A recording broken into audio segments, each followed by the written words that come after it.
자, 다시 교육을 시작하겠습니다. 제가 굉장히 착각을 했네요. 저는 교육이 3시간인 줄 알았어요. 그래서 천천히 하면서 나눠서 한 건데 2시간인 걸 지금 제가 파악을 했습니다. 그래서 명강사는 빨리 끝내는 게 명강사인데, 그죠? 품질저하 병해충을 이제 설명을 드려야 되는데 너무 빨리 하면 그래도 좀 그렇죠. 그래서 차근차근 잘 설명을 드리겠습니다. 그리고 이번 교육이 샤인머스켓 교육이잖아요. 근데 샤인머스켓 한 장도 안 나왔죠. 지금부터 나옵니다. 먼저 가신 분이 좀 계신데 아유, 안타깝네. 품질 저하.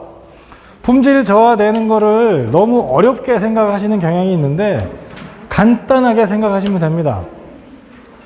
작물이 하는 역할이 크게 2개예요. 광합성과 호흡. 광합성이랑 호흡을 잘 하는지 못하는지를 먼저 내가 깨달아야 됩니다. 광합성은 햇빛이 물과 이산화탄소를 만나서 당을 만드는 겁니다. 호흡은 뿌리 끝에서 산소를 만나 당을 써서 에너지를 만드는 거예요. 그래서 지금 제가 뭘 설명을 드렸죠? 제일 처음에 물 빠짐 얘기하면서 호흡할 때 산소가 없으면 왜 문제가 되는지를 얘기했죠. 그 다음 이제 햇빛은 얘기 안 했고 물이 너무 많아도 문제고 없어도 문제고 그걸 얘기를 다 드렸어요. 그러니 우리는 다시 햇빛이나 이산화탄소는 공기 중에 있으니까 우리가 어쩌지 못한다 치고 햇빛이 왜 모자라질까? 햇빛이 모자라는 경우가 있을까? 요걸 한번 생각을 해보자고요. 재작년 여름에 장마철 혹시 기억나세요? 2020년 장마철? 화성시는 비가 46일 동안 왔습니다. 46일 동안 비가 왔어요. 화성시가. 작년 우리 5월, 6월 달에 어땠는지 기억나세요? 일주일에 하루씩 꼬박 비가 왔죠. 5월, 6월 달에. 저희 화성은 과수 스마트팜, 노지과수에 전국 최초로 스마트팜 프로그램을 저희가 직접 만들어서 쓰고 있는데 포도 스마트팜을 하고 있어요. 제가 담당자고. 그래서 포도 농가별로 일사량계를 설치를 해서 햇빛 양도 다 측정을 합니다. 했더니 작년 5월, 6월 2달간 일주일에 하루 이틀씩 꼬박꼬박 비가 왔어요. 비가 왔다는 얘기는 토양 수분은 괜찮지만 햇빛이 모자랄 거 아니에요.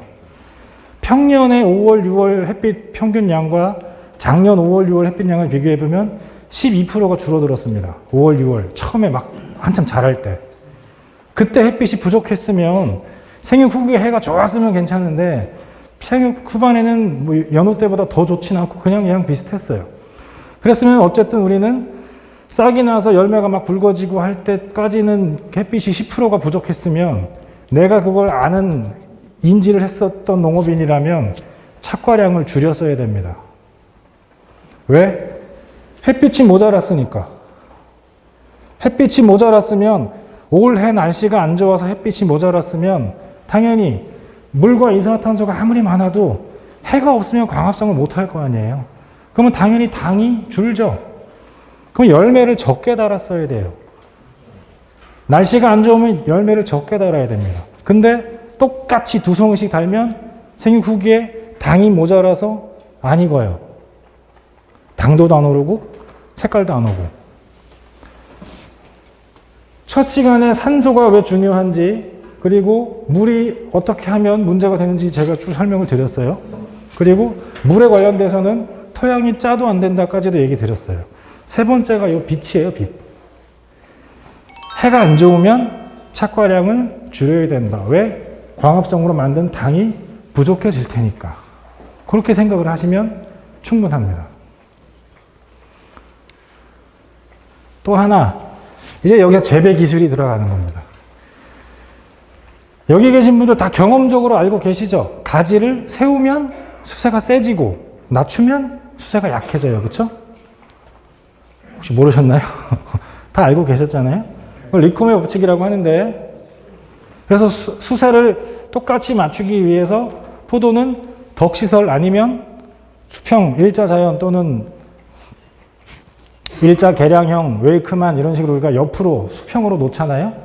근데 오래된 포도밭은 이런 데가 있어요. 그쵸? 오래된 포도밭. 그러면 요 양 옆에는 수세가 셉니다, 가지가. 얘는 수세가 약해요. 그럼 비료를 줄 때 요 부분만 좀 비료를 적게 줘야 되나? 애매하잖아요, 그렇죠? 요 수세 약한 아래쪽은 싹도 늦게 나고 꽃도 늦게 핍니다. 관리가 좀 어려워요. 이런 밭, 막 물결 치죠? 이런 밭은 빨리 또 늙기도 하잖아요. 그러니까 정리를 해야 됩니다.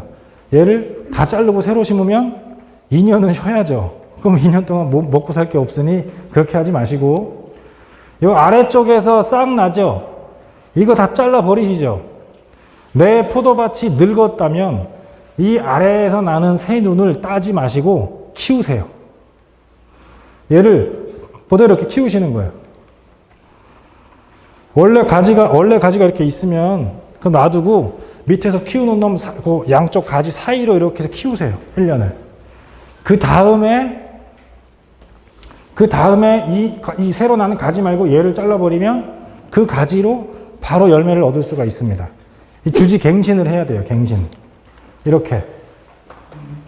주지갱신을 하면 뿌리는 그대로 살아있잖아요.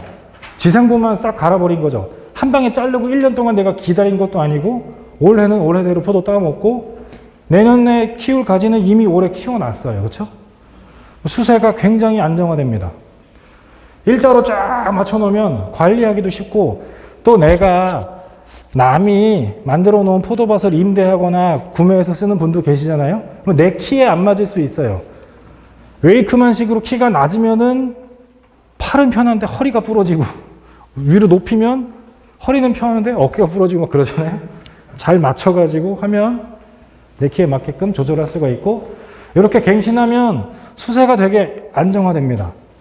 포도가 한 10년 넘어가면 들쑥날쑥 하잖아요. 어디는 막 싹 잘 나오고 어디는 잘 안 나오고 막. 그리고 싹 안 나오는 눈들이 많아질수록 공간은 쓸데없이 빈 공간이 생기니까 그런 것도 최대한 맞춰서 갱신을 하는 게 좋습니다. 또 하나, 광합성으로 만든 당, 이 당을 호흡을 통해서 에너지로 만들어 쓰는데, 에너지를 만들지 않고 그냥 쓸데없이 당만 소모하는 애들이 있어요. 쓸데없이 만드는 애들. 만든 당을 소모를 해서 에너지를 만들고 이 에너지로 이파리가 커지면 그 이파리는 다시 일을 하겠죠. 근데 일하지 않는 기관들, 대표적인 애들이 지네발이 뭐죠? 포도 옆에서 덩굴손이죠. 나와가지고 막 감싸서, 원래 포도가 덩굴성 식물이니까 나와서 어딜 잡으려고 나오잖아요. 덩굴손이 올바른 표현인데 생긴 게 지네처럼 생겼다고 지네발이라고도 하는, 그 덩굴손 같은 거는 당연히 쓸모없는 기관이에요. 우리한테는. 그러니까 빨리빨리 제거를 해야 됩니다. 그리고 새순이 자꾸 나면 잎을, 보통 내 밭은 뭐 수세가 세니까 잎을 몇 장 둬야지, 사람마다 약간씩 다르지만 대충 제 아래쪽부터 세서 보통 한 11장 내지 13장 잎을 놔두잖아요. 송이까지 다 세서. 그럼 제일 끝에 보통 적심을 하는데, 자꾸 잎이 나도 요만한 잎들 나는 건 놔둬야 되는데 옆에서 막 나오는 곁가지들 같은 거는 빨리빨리 제거를 하는 게 좋습니다. 걔네는 이파리가 작잖아요. 색깔도 안 진하고. 그런 애들이 일을 안 해요. 걔네는 양분을 소모만 하는 애들입니다. 그러니까 빨리빨리 제거해야 돼요. 단, 내 포도에 수세가 굉장히 세다면 놔둬야 됩니다. 쓸데없는 애들을 키워서 수세를 약하게 해야 되니까, 내 밭에 포도 가지 굵기가 막 내 손가락보다 굵다. 그런 애들은 지네발이 나오거나 말거나 놔두세요. 근데 적당한데 나오면 빨리빨리 쳐내야죠. 두 번째, 이렇게 우거지게 놔두면 뭐가 문제가 되느냐? 습도가 너무 높아집니다. 습도가 95% 이상이 되면 이파리 뒷면에 기공이라는 세포가 있어요. 기공이 문을 닫아요. 기공세포가 문을 닫으면 증산을 안 합니다. 증산작용을 안 하면 물을 흡수를 안 합니다. 물 흡수 안 하면 누구 손해예요? 우리 손해죠. 그쵸? 포도의 주성분이 뭐예요? 포도의 주성분이 물이잖아요. 그렇죠? 포도가 어떻게든 물을 많이 먹게끔 우리가 하는 게 우리의 실력인데, 이렇게 습도가 이렇게 너무 우거져서 바람도 안 통하고 햇빛이 안 통하면 습도가 너무 높아집니다. 이런 문제도 생겨요. 그리고 햇빛 부족, 제가 처음에 서두에서 뭐라고 말씀드렸죠? 날씨도 중요하지만 나의 약간의 귀찮음과 게으름이 햇빛 부족을 일으킬 수도 있다. 어떻게? 이렇게 1차 결석은 잘 했는데 2차 결석을 안 하면 지들끼리 엉켜요. 왜? 덩굴성 작물이니까 이렇게 엉킨다고요. 그러면 이 아래쪽에 시커먼 잎들은 햇빛 봐요? 못 봐요? 햇빛 못 보죠? 그러면 그만큼 일을 못 하죠. 햇빛 부족 증상인 거예요, 이게. 귀찮더라도 2차 결석을 따로 다 해야 됩니다. 바닥에 햇빛이 약간은 떨어지는 정도가 가장 이상적인 밭입니다. 지금 캠베럴리는 대략 줄 간격이 2.4m 또는 2.7m죠. 3m인 데는 잘 없어요. 그렇죠? 캠베럴리는 그랬습니다. 샤인머스켓은 다 3.0m죠. 3m씩 두죠. 왜냐? 일단 이파리도 더 크고 가지 사이도 더 길어요. 그러니까 이파리를 12장 이상 두려면 2.7m 가지고 공간이 모자라는 거죠. 그래서 3m씩 두는 거예요. 정 안 되면 가로대를 하나 더 둬서 이파리를 이렇게 꺾어가지고 공간을 만드는 방법, 또는 주 가지에서 90도로 세 가지를 받지 말고 약간 사선으로 받는 수밖에 없죠. 새로 하실 거면은 3m는 두는 게 안전합니다. 왜? 너무 좁게 둬서 억지로 샤이닝을 막 심으면 이렇게 되는 거예요, 이렇게. 그러면 안 좋죠. 자연 상태는 지들끼리 이렇게 겹치지가 않아요. 사람이 욕심으로 좁은 데에 막 심으니까 이렇게 되는 거죠. 캠베럴리 같은 경우에는 착색 안 되는 문제가 좀 많은데, 일반 거봉도 그렇지만 착색이 안 되는 원인은 첫 번째는 온도입니다. 온도. 일단 온도가 높으면 이길 수가 없어요. 낮 온도가 높아도 광합성이 잘 안 됩니다. 근데 낮 온도 높은 것도 문제지만 야간 온도가 높은 게 가장 큰 위험이에요. 야간 온도, 최저 온도가 25도가 넘어가면 열대야라고 해서 사람도 잠을 잘 못 자요. 그렇죠? 포도도 마찬가지입니다. 그러면 안토시아닌이라는 이 포도를 까맣게 만드는 색소 자체도 생성이 잘 안 되고, 야간이 너무 더우면 호흡량이 너무 많아져요. 이 호흡량이 너무 많아지니까 낮에 애써 만들었던 당을 자꾸 소모를 합니다. 그리고 당을 만들면 당을 누군가가 이동을 시켜주는데 그게 붕소예요, 붕소. 우리가 2년에 한 번씩 0.2kg 정도 막 다른 비료에 넣어서 막 뿌리잖아요. 붕소 비료, 복합 비료도 덜어 들어있죠. 그 붕소가 당을 이동을 시키는데 온도가 높은 데로 이동이 됩니다. 그러니까 낮에는 이파리가 햇빛을 받으니까 이파리가 뜨겁죠. 낮에 이파리에서 만든 당이 잎에 남아 있어요. 그래서 낮에 이파리가 커요. 근데 밤이 되면 이파리가 햇빛을 해가 꺼지면 이파리는 금방 식잖아요. 근데 열매는 수분 함량이 많으니까 천천히 식어요. 그러니 상대적으로 열매가 따뜻하니까 낮에 만들었던 당이 이파리에 있던 게 밤에 따뜻한 열매로 갑니다. 그래서 야간에 열매가 커져요. 근데 오늘 밤이 너무 덥다. 그러면 잎도 뜨겁고 열매도 뜨겁고, 그럼 이파리의 당이 열매로 안 가죠. 스마트팜 또는 아니면 아주 정밀하게 온실 제어하는 사람들, 우리는 노지니까 추우면 추운가 보다 더우면 덥나 보다 하는데, 막 스마트팜이나 막 온실 같은 거 하는 분들은, 정말 기술 있는 분들은 자만 들고 다녀요. 자 하나 딱 들고 가서 만약에 내가 오이를 심는다 그러면 한 3일에 한 번, 일주일에 한 번 길이만 딱 재는 거예요. 절간 길이가 얼마나 길어졌는지, 굵기가 얼마나 길어졌는지, 이파리 크기가 얼마나 길어졌는지 이걸 딱 보고, 이파리가 너무 빨리 큰다. 그러면 이파리나 식물이 너무 빨리 크면 그만큼 당이 오이 열매로 안 갈 테니까 야간 온도를 더 낮춰요. 그러면은 열매로 많이 가죠. 근데 열매만 너무 크고 애가 안 큰다.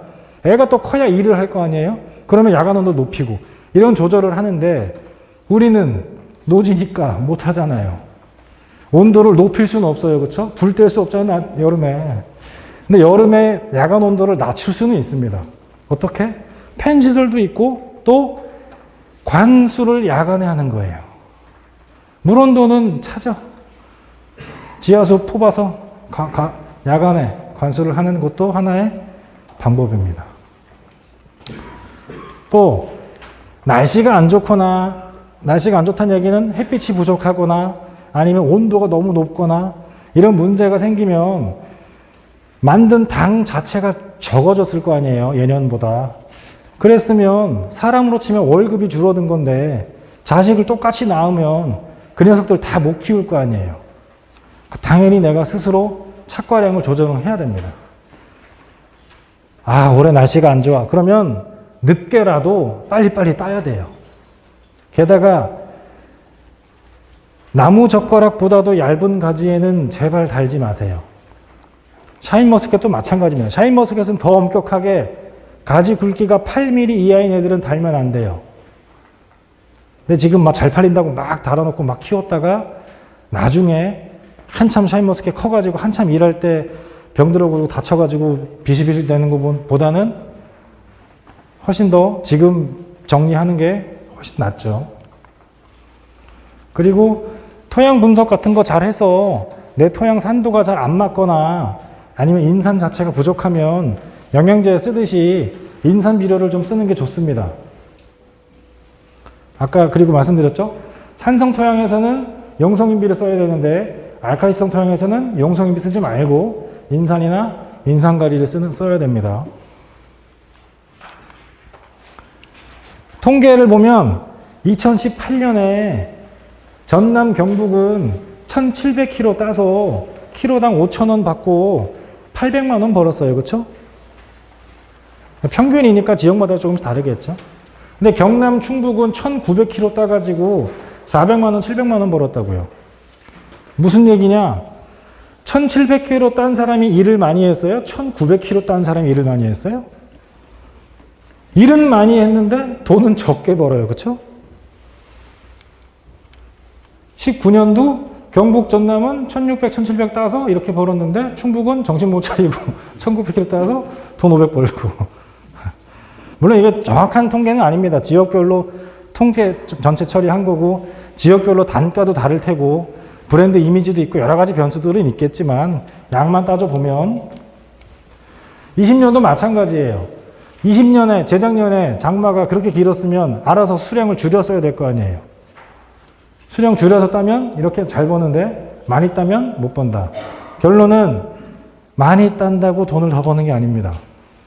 과수는 양보다 질이죠. 고추, 감자, 뭐 쌀 이런 건 품질도 중요하지만 일정 양이 좀 돼야 돈을 벌 거 아니에요. 근데 과수는 양보다는 질입니다. 누구는 키로에 10,000원 받고 누구는 키로에 5,000원 받고 그렇죠. 그래서 해결 방안은 날씨에 맞춰서 내가 스스로 착과량을 조절해야 됩니다. 착과량이라는 거는 송이 수만 얘기하는 게 아니에요. 알 섞기도 중요합니다. 화성에서 포도 스마트팜을 한다고 말씀드렸죠. 스마트팜 장비를 설치한 농가들의 포도를 5kg씩 수거해서 품질 조사를 저희가 해요. 그러면 농가들한테는 안 알려주지만 1등부터 꼴등까지 순위가 쭉 나올 거 아니에요. 그러면 상위 그룹과 하위 그룹의 환경 차이를 우리가 분석해서 농사 못 짓는 사람한테 자꾸 가르쳐주고 그걸 좀 맞춰주려고 이렇게 사업을 하는데 보면 열간격이 클수록 당도와 과립증이 좋습니다. 공간이 넓고 해야 좋다는 얘기예요. 뭐 아까 제가 습도 말씀도 드렸지만 그리고 송이 수가 15송이 이하여야 제일 좋습니다. 과립중이라는 얘기는 포도 한 알의 크기, 무게예요. 알이 크면 돈이 비싸지죠. 그렇죠? 사인 요새 좋다고 막 이렇게 막 세송씩 달면은 이러면 안 됩니다. 진짜. 에? 포도는 양보다 질이다. 그러니 캔베럴리로 치면 만약에 한 송이에 400g으로 잡았을 때는 내 줄 간격이 몇 미터에 따라서 1미터에 몇 송이 정도를 달아야 된다라는 결론이 나옵니다. 300평에 1,800kg를 넘지 않는 게 좋습니다. 물론 이것도 정확하진 않아요. 내 밭이 수세가 세면 더 달고 약하면 더 적게 달아야겠죠. 가지 굵기를 봐가면서 하셔야 됩니다. 샤인머스켓도 마찬가지입니다. 돈 되니까 많이 달아서 후다닥 돈 벌고 그러지 마시고 길게 하실 거면 나무를 먼저 잘 키워야 될 거 아니겠어요. 적게 달면 당도가 빨리 오릅니다. 그러면 당도가 빨리 오르면 남들보다 일찍 팔죠. 일찍 팔아야 돈이 될 거 아니겠어요. 그렇죠? 그리고 8mm 이하 가지에는 달지 않는 게 좋습니다.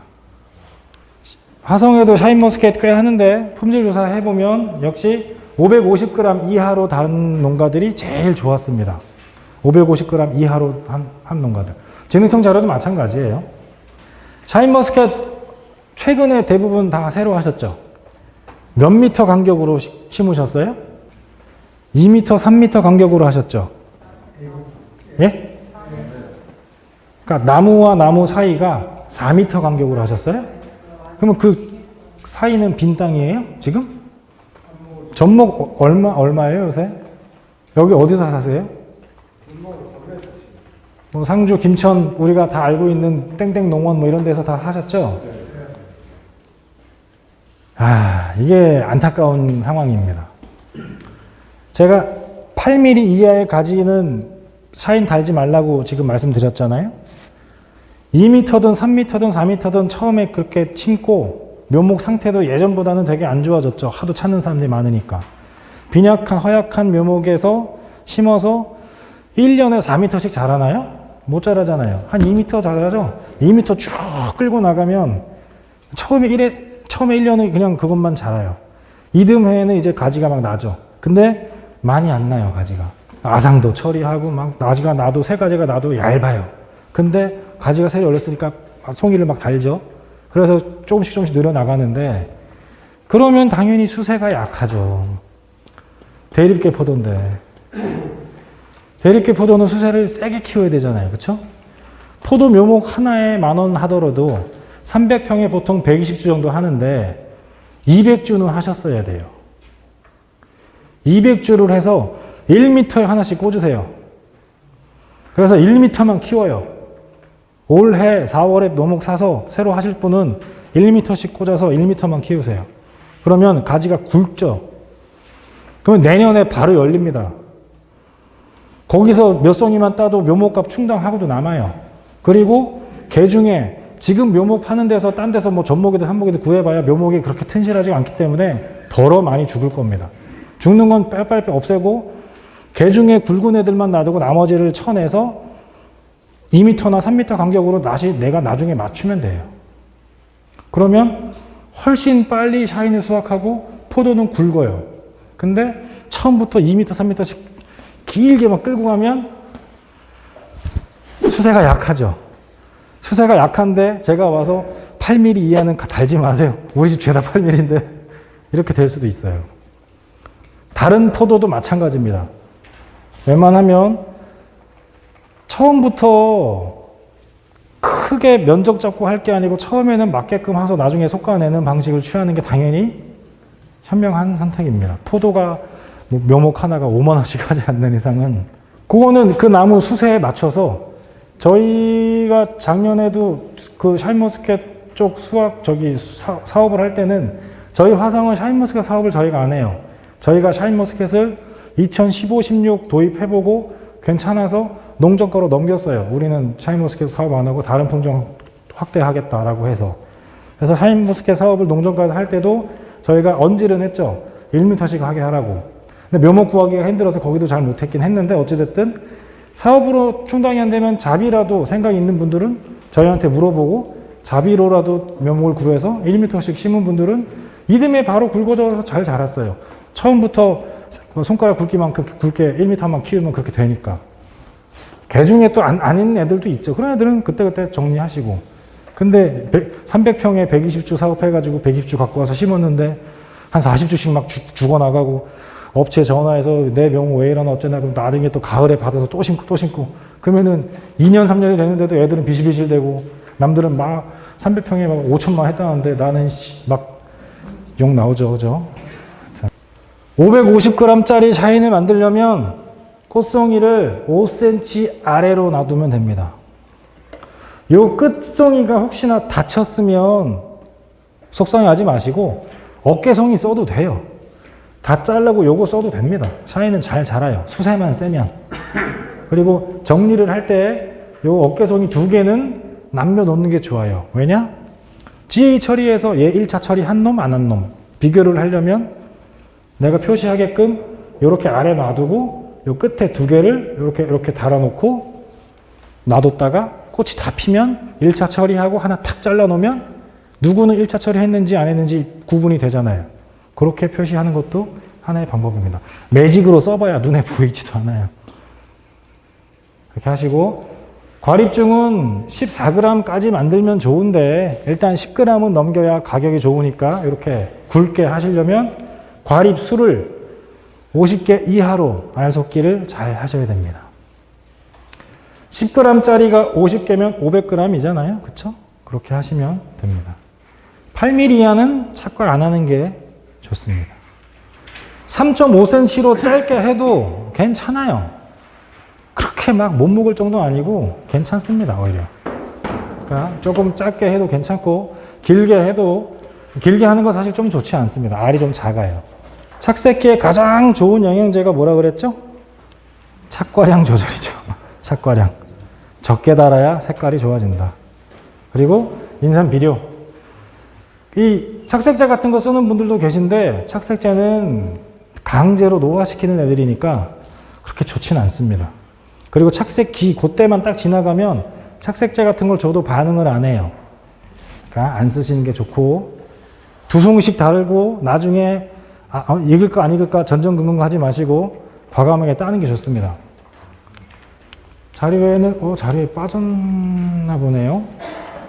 많이 딴다고 돈 많이 버는 게 아닙니다. 내가 2000kg 따다가 1500kg로 확 줄이면 500kg만큼 딱 손해볼 것 같죠? 아닙니다. 500kg만큼 일을 덜 하죠. 그럼 사람 덜 쓰죠. 봉지값도 덜 나가고, 뭐 봉지값 얼마 안 하지만. 나도 일 덜 하고. 그리고 그 500kg를 달려고 했을 때 그 생기는 양분들이 나머지 1500kg로 다 가잖아요. 그러면 그 1500kg의 포도가 훨씬 좋아집니다. 일은 적게 하고 단가는 더 높여받을 수가 있어요. 그래도 제 말이 선뜻 그렇죠. 맨날 2송이 따다가 갑자기 송이 확 줄이기가 그러면 생육지 별로 좋지 않거나 수세가 안 좋은 포도밭에 한 줄만 한번 해보세요. 한 줄만. 한 줄만 과감하게 송이수를 줄여보세요. 올해. 그래서 옆줄이랑 각 포도가 얼마나 좋아지는지 비교를 해보시면 체득이 되실 겁니다. 자, 또 하나. 냉해와 동해를 조심해야 됩니다. 특히 샤인머스켓 같은 경우에 그래도 이 동네는 그렇게 덜 추운 지역이긴 하나 그래도 추위는 무시 못하죠. 그리고 동해랑 냉해는 구별을 해야 돼요. 동해는 얼어 죽어서 말라 죽는 애들입니다. 얼어서 죽는 게 아니고 얼어서 말라 죽는 애들. 냉해는 개화기 때 꽃샘 추위 때문에 수정이 안 되는 애들이 문제예요. 물론 발화기 때 추워서 이파리 자체가 마를 수도 있어요. 처음에 포도가 이파리가 딱 나면 열매랑 같이 물고 나오면서 뻘건 잎이 나왔다가 열매가 녹색으로 연두색으로 이쁜데 그때 갑자기 확 추운 게 오면 갈색으로 확 마르는 경우가 있습니다. 그런 것도 이제 냉해인데 어쨌든 대립계 포도는 꽃눈이 얼어서 말라 죽는 현상이 좀 셉니다. 캠벨보다. 여기 계신 분들 캠베럴리 할 때 가전정 하세요? 캠베럴리 같은 거 하시는 분들은 포도 다 따고 나서 전정을 보통 이듬해 한 2월이나 3월 가서 하면 되는데 굳이 가을에 겨울에 할 일도 없고 하니까 포도가 이렇게 길잖아요. 그래서 한 요만큼 놔두고 대부분 막 다 잘라놔요. 그래야 뭐 자질구레한 이파리 떨어져서 그런 것도 다 치우고 태우고 뭐 이런 거 하려고. 근데 샤인머스 캠벨을 그렇게 자꾸 내가 원래 농사를 그렇게 짓다 보면 습관이 돼서 캠베럴리가 아닌 샤인머스켓도 다 가전정을 해버린다고요. 가전정은 위험할 수가 있습니다. 말씀드렸잖아요. 꽃눈이 말라 죽는다니까요. 가지가 이렇게 긴데 가운데를 탁 잘라서 전정을 미리 좀 보기에도 이쁘고 내년에 좀 편하려고 해놓으면 근데 올해 엄청 추워봐요. 그러면 그 가지 끝에서 점점 꽃눈이 아래에 있는데 점점 말라 들어와서 꽃눈이 말라 죽을 수도 있습니다. 그래서 대립교에서는 가전정을 안 하는 게 좋습니다. 물론 이 동네는 그렇게 춥지가 않아서 괜찮을 수는 있어요. 하지만 추운 산골이라면 생각하셔야 됩니다. 그리고 지금 냉해, 사실 동해도 동해지만 냉해가 좀 문제인데 치마 두르면 꽃이 일찍 피고 꽃 필 때 되면 항상 춥잖아요. 그러면 이제 문제가 생기죠. 꽃이 포도송이에 꽃이 한 번에 탁 피면은 얼마나 좋아요. 근데 천천히 위에서부터 내려오면서 피죠. 중간쯤 폈을 때 그때 꽃샘추위가 한번 탁 오면 그때 꽃가루 관 형성이 잘 안 됩니다. 수술에 있는 그 꽃가루가 암술까지 이제 가려면 내가 갈 길을 뚫고 그 다음에 가야 되는데 그 길을 뚫는 게 저온일 땐 잘 안 돼요. 그래서 수정을 못 합니다. 수정이 안 되면 씨가 안 생겨요. 씨가 안 생기면 씨에서 지베렐린을 안 만듭니다. 못 만들어요. 씨가 없으니까. 지베렐린이라는 건 우리가 GA 처리를 2번 하잖아요. 2번 처리하는 이유가 이거예요. 제일 처음에 꽃이 다 폈을 때 GA를 1차 처리를 하면 GA가 지베렐린이 포도에 생겼으니까 포도가 착각을 해요. 아, 이미 내가 수정이 됐구나 라고 착각을 해서 꽃가루 관을 안 만듭니다. 꽃가루 관을 안 만들면 당연히 모든 꽃에서 씨가 안 생기죠. 그렇게 2주가 지나고 나면 2차 처리를 해야 되는데 왜 하느냐?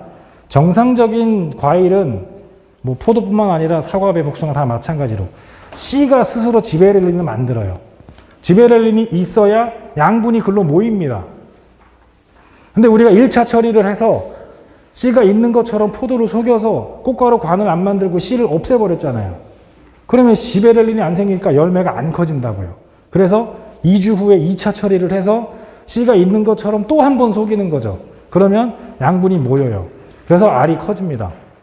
3차 처리하면 더 커지겠죠. 근데 맛이 없어요. 예전에 배도 지베렐린 처리했죠. 막 이만하게 만들려고.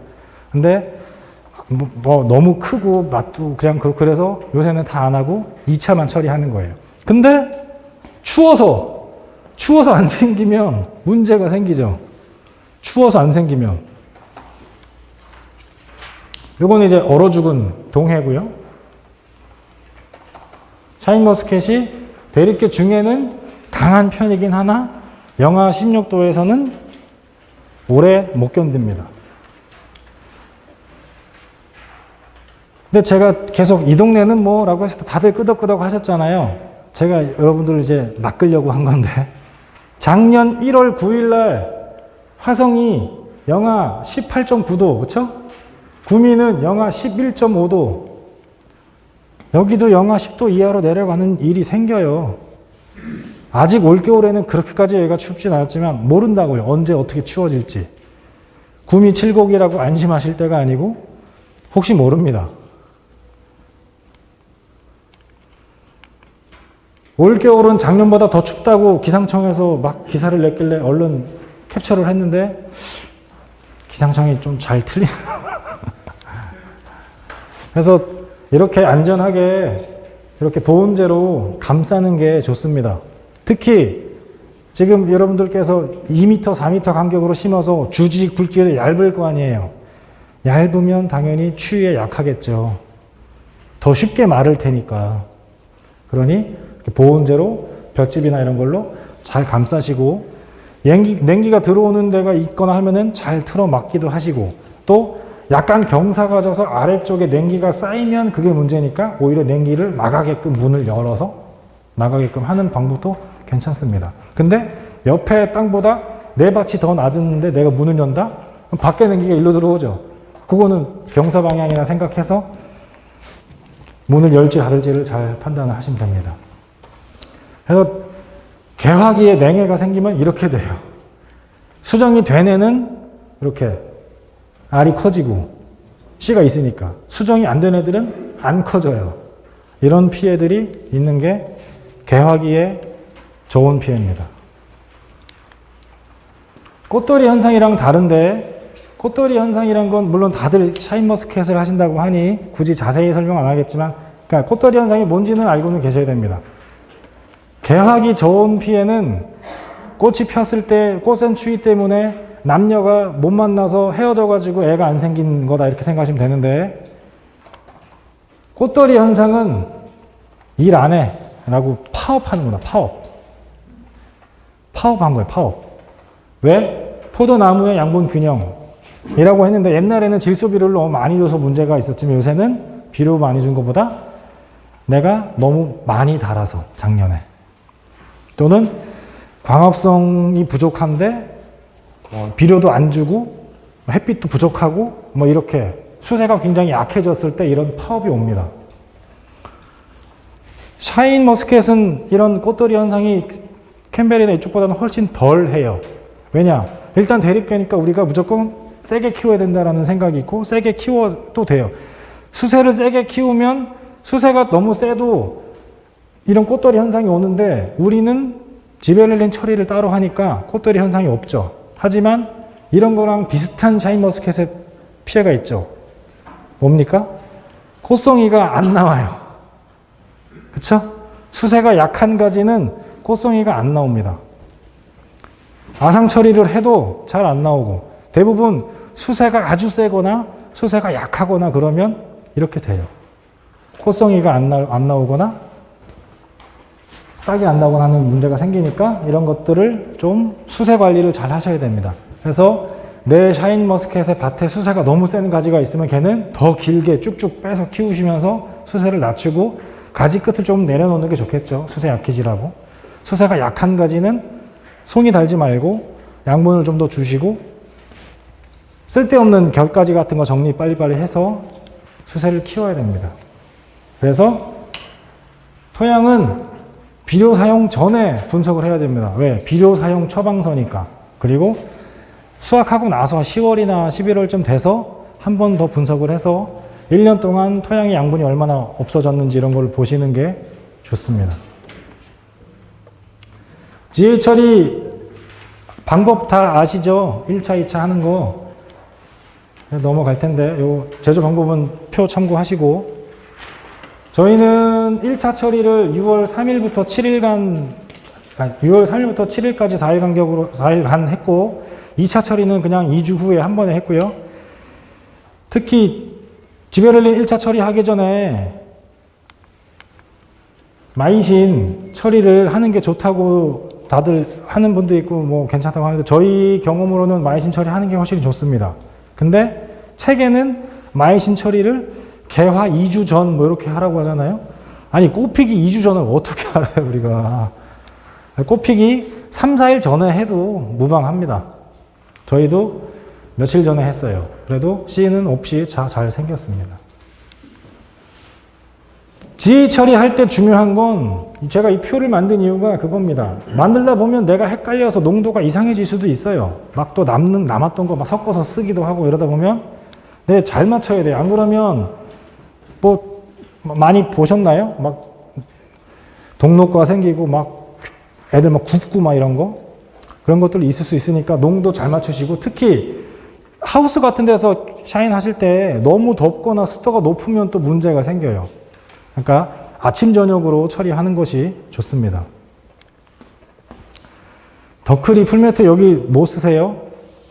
더크리가 약간 두꺼워지고, 풀매트는 껍질이 안 굵어지는 대신 열과가 가끔 생기는 게 좀 있더라고요.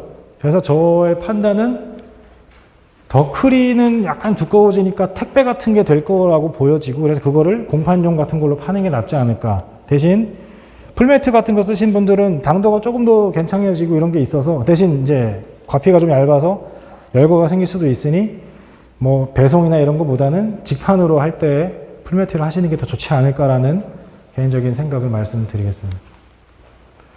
보면은 뭐 옆으로 길어지고 뭐 위로 길어지고 뭐 하는데, 사실 눈으로 봤을 때는 잘 모르겠더라고요. 하여튼 그렇습니다.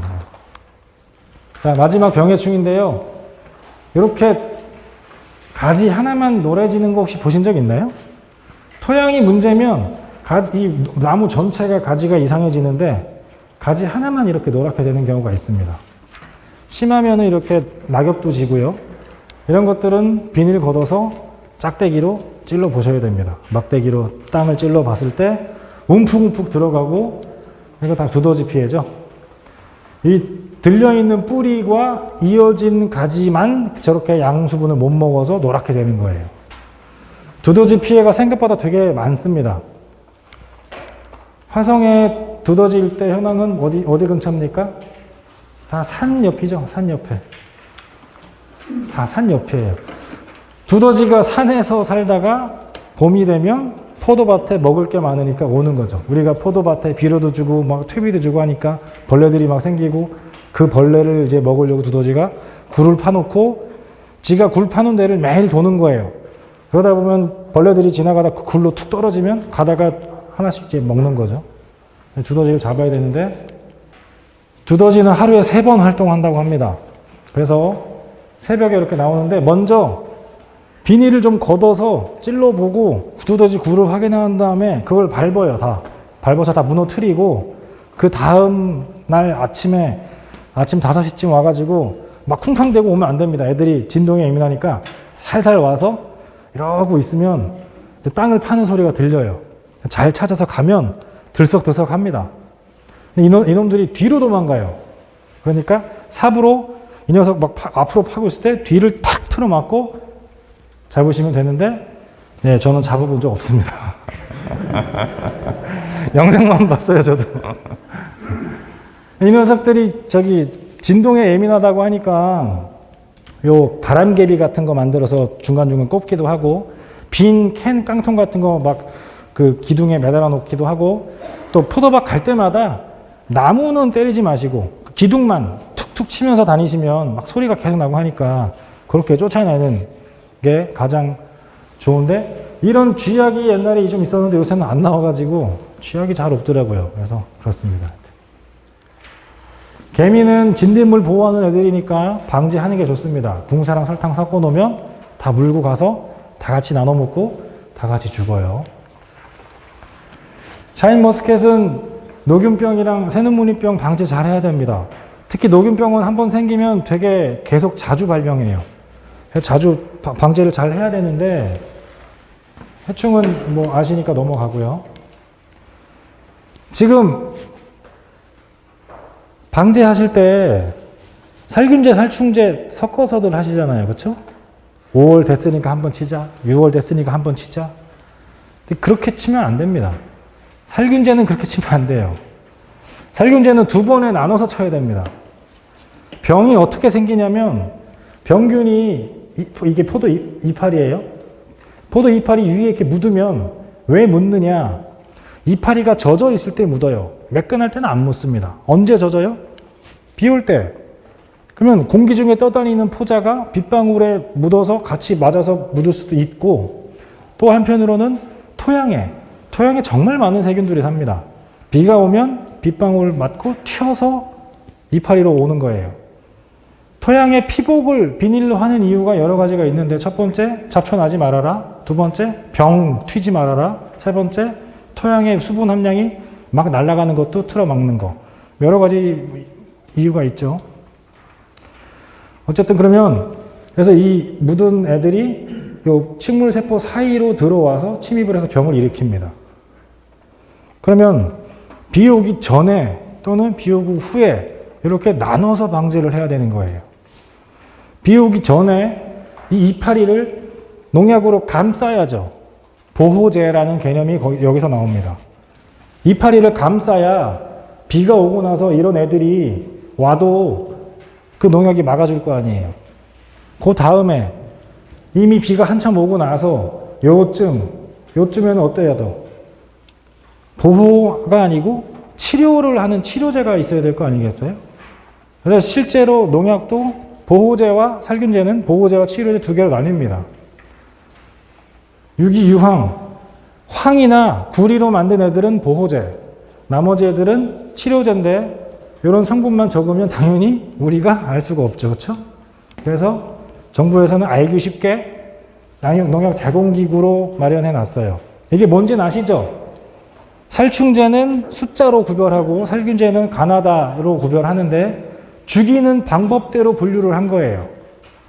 죽이는 방법대로 분류한 거니까, 내가 저번에 가 그룹에 있는 약을 쳤으면 이번에는 나 그룹의 약을 쳐야지 이렇게 생각하시면 되는데 그거보다 조금 더 고차원적으로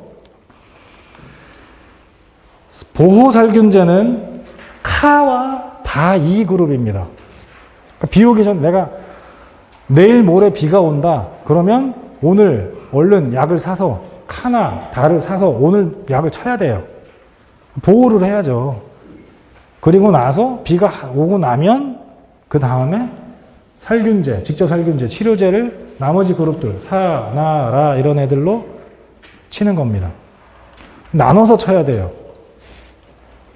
근데 그것도 귀찮아하실까봐 요새 농약회사는 이거랑 얘랑 아예 섞어서 파는 제품도 있습니다. 물론 그만큼 비싸겠죠. 어쨌든. 그래서 이런 걸 나눠서 쳐야 된다는 거를 꼭 생각을 하시고 침투성인 애들, 사일, 나일, 다일, 다삼, 라일 요 애들은 침투성, 약 성분이 이파리 안으로 들어갑니다. 그러니까 전착제랑 같이 섞으면 약해가 날 수도 있어요. 그러니까 잘 확인을 하시고 쳐야 됩니다. 해충은 온도만 높으면 알에서 부화가 됩니다. 근데 병은 온도만 높으면 병이 안 일어나요. 습도도 같이 높아야 돼요. 그러니 장마가 6월 말 7월 뭐 요때 오잖아요. 온도도 높고 습도도 높죠. 장마가 막 열흘 동안 비가 와도 열흘 동안 비 오니까 가만히 있을 때가 아니고 중간에 비가 좀 들어오면 약을 쳐야 됩니다. 온도와 습도가 동시에 높은 날이 계속 이어졌으니까. 장마 기간에 비 오니까 놀아야지 하지 마시고 약을 중간에는 한번 해야 됩니다. 그리고 언제 쳐요? 나방은 해질 때, 그쵸? 노린재는 아침에 쳐야 됩니다. 약재 혼용하지 마세요. 비료 섞으면 문제가 커질 수가 있습니다. 자, 제 강의를 한 장으로 요약하면 요겁니다. 기억나세요? 시드름, 조기낙엽, 물 빠짐이 내가 어떤지, 배수는 잘 되는지, 토성이 어떤지, 내가 관수를 어떤 방법으로 했는지 한번 고민해 보시고, 토양 삼투압, 우리가 쓰는 물이 좋은지, 내 토양이 짠지, 또 퇴비차를 어떻게 한번 해볼까 생각하시고, 잎이 노랗게 된다 그러면 토양 분석을 해서 토양 산도 맞춰보시고, 내가 쓰는 퇴비 원료 같은 거, 개분이 많은지 이런 거 확인해 보시고, 그래야 토양 산도가 낮을지 높을지 예측을 하죠. 그리고 가지 유인 잘 해서 2차 결속 잘 해서 햇빛 잘 보게 하시고, 품질이 예전만 못지 않다 그러면 가지 갱신 생각하시고요. 유인 잘 하시고 착과량 조절 잘 해야 됩니다. 얇은 가지에는 달지 마세요. 인산비료 뭐 개화기, 착색기, 경액기 때 주는 거 좋고요. 온도 관리 잘해서 야간에 너무 높으면 온도가 높으면 야간에 관수하는 거 고려하시고 잎 관리 잘 하셔야 됩니다. 쓸데없는 잎을 다 빼시고 병해충은 적기에 방지해야 되는데 병은 예방부터라고 했어요. 병징이 눈에 보이고 치면 늦어요. 예방부터 하시고 그리고 해충은 눈에 보일 때 그리고 두더지 녀석을 잘 잡으면 되겠습니다.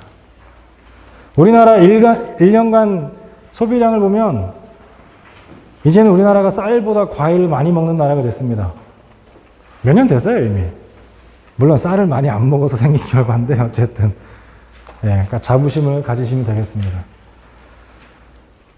여기 계신 분들한테 안 좋은 소리일 수도 있는데 하나의 위기는 곧 기회라고 했습니다. 품종별 재배 면적 전망을 보면 농촌경제연구원에 나왔어요. 2022년 올해 샤인머스켓이 5,100헥타가 넘을 거라고 합니다. 이제는 캠벨보다 샤인이 많은 세상이 됐어요. 이거 좀 심각하게 생각하셔야 됩니다, 여러분들이. 캠벨이든 샤인이든 올해 심으면 올해 바로 열매 나지 않죠? 내년에는 날 수 있어요. 근데 내년보다 내후년보다 그 후년에 더 많이 나겠죠. 그러면 당장 올해만 해도 작년 한 해에 쏟아진 샤인머스켓 수확량보다 올해, 내년, 내후년이 훨씬 더 많아질 거란 얘기예요. 그러면 가격이 예전만 못할 거고 두 번째, 내가 경쟁에서 살아남을 수 있을 거라는 생각을 해야 됩니다.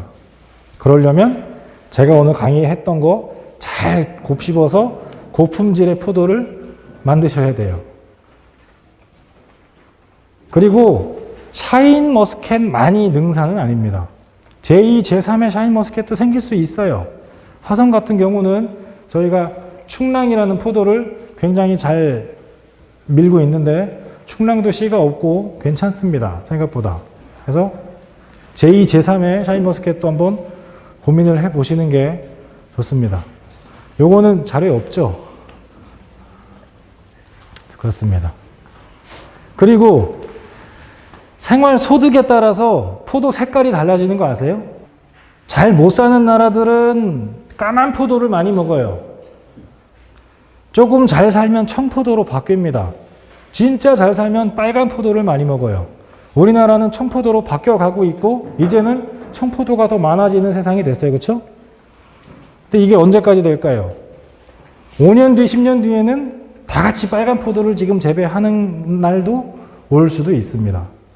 그러니까 샤인머스켓에서만 너무 목숨 걸지 마시고 잘 생각을 해 보시기를 말씀을 드리겠습니다. 그리고 물론 여기 다 샤인만 하신다고 하니까 캠벨이랑 같이 한다면 부모 세대는 캠베럴리 아직 좋아하잖아요. 자식 세대는 새로운 품종 뭐 씨 없는 거 뭐 레드글로브나 뭐 샤인머스켓 이런 거 좋아하는데 샤인머스켓 2kg, 3kg가 막 4만 원, 5만 원 하는데 집에 사가기 좀 부담스럽죠. 좀 사는 소비자도 그렇고 사 가져가면 애들만 좋아해요. 나는 마누라랑 안 먹고 캠벨 사가면 우리는 좋은데 애들이 안 먹고 그러면 섞어서 팔면 캠벨은 비싸게 팔고 포도 전체 값은 낮아지니까 사는 사람도 덜 부담스럽고 사가지고 가면 엄마도 좋아하고 애도 좋아하고 그쵸? 이런 것도 고민을 해보시고 프랑스에 출장 갔을 때 어떤 농가가 이렇게 수많은 품종을 섞어 팔더라고요. 이게 시중 가격의 2배예요. 품종 몇 개 섞었다고. 우리도 이렇게 다양한 포도를 뭐 말은 쉽지만 뭐 하여튼 이런 식으로 판매 전략도 잘 짜는 것도 괜찮습니다. 자, 3시간인 줄 알았던 2시간짜리 수업이 이제 종료가 됐습니다. 예, 그래도 알고 계셨던 것보다 갑자기 길어졌는데도 크게 불만 안 표현하시고 잘 들어주셔서 감사합니다. 혹시 질문 있으신가요? 질문 하나 있습니다. 예. 본회의 질문인데 지금 요즘 젊은 층들이 그 지배율 치료한 대해서 굉장히 부정적인 의견이 많은데 강사님 생각은 어떠십니까? 그러니까 지베렐린이 씨를 안 생긴다고 해서 남자한테 안 좋은 거 아니야? 이런 엉뚱한 생각들을 갖고 있는데 호르몬 자체가 어떤 작용을 하는 게 아니고 꽃가루 관을 형성을 못하게 한다 그랬잖아요. 그러니까 사람이랑은 전혀 관계가 없고요. 예, 꽃가루 관만 씨를 없애버리는 사람의 정자를 없애는 그런 게 아니고 꽃가루 관을 없애는 겁니다. 예, 그러니까 전혀 잘못된 그런 사고를 하고 있는 분들이 많더라고요. 아, 예, 뭐 나아질 겁니다. 그럼 큰 질문이 없으시면 이대로 강의를 마치겠고요. 혹시 뭐 질문사항 있으시면 요 밑에 번호로 전화 주시면 예, 제가 성심성의껏 예, 답변을 하겠습니다. 예, 감사합니다.